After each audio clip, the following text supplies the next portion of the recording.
परीक्षा की तैयारी के अंतर्गत भौतिक विज्ञान और रसायन विज्ञान के प्रश्नों को सॉल्व करेंगे। तो सबसे पहले हम लोग भौतिक विज्ञान के प्रश्न को सॉल्व करते हैं। चलिए स्टार्ट करते हैं। तो हमारा क्वेश्चन नंबर फर्स्ट क्या है, देखिए कैंची किस श्रेणी का उत्तोलक है, ये हमसे पूछा जा रहा है। ठीक, यहाँ पर देखिए चार विकल्प दिया गया है, प्रथम श्रेणी, द्वितीय श्रेणी, तृतीय श्रेणी और इनमें से कोई नहीं। तो एक का हमको क्या करना है, चुनाव करना है जो सही है उसका।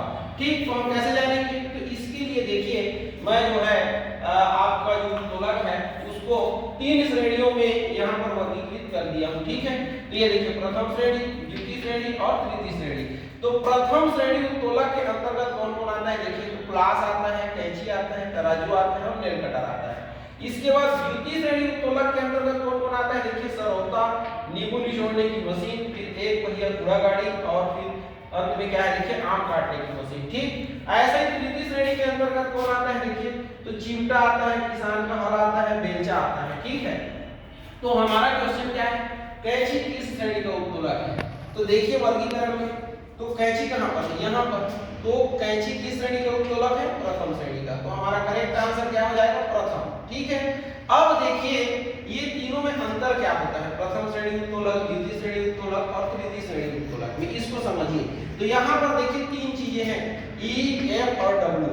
इसमें भी ई, एफ, डब्ल्यू है और इसमें भी डब्ल्यू, ई, एफ है। ठीक है, तो इसका मतलब समझ लीजिए, डब्ल्यू मींस क्या होता है, भार, एफ मींस क्या होता है, आलम और ई मींस क्या होता है, आयास। तो यहाँ पर आप देखना बीच में क्या है, तो जिसके जिसके बीच में क्या है, आलम है। ये देखिए आलम एक है, वो सब प्रथम श्रेणी के उत्तोलक होंगे। ठीक है, इसके बाद द्वितीय श्रेणी के उत्तोलक में कौन कौन आएंगे, तो जिसके बीच में डब्ल्यू रहेगा। ठीक, और तृतीय श्रेणी के उत्तोलक के अंतर्गत कौन कौन आएंगे, तो जिसके बीच में क्या रहेगा, ई।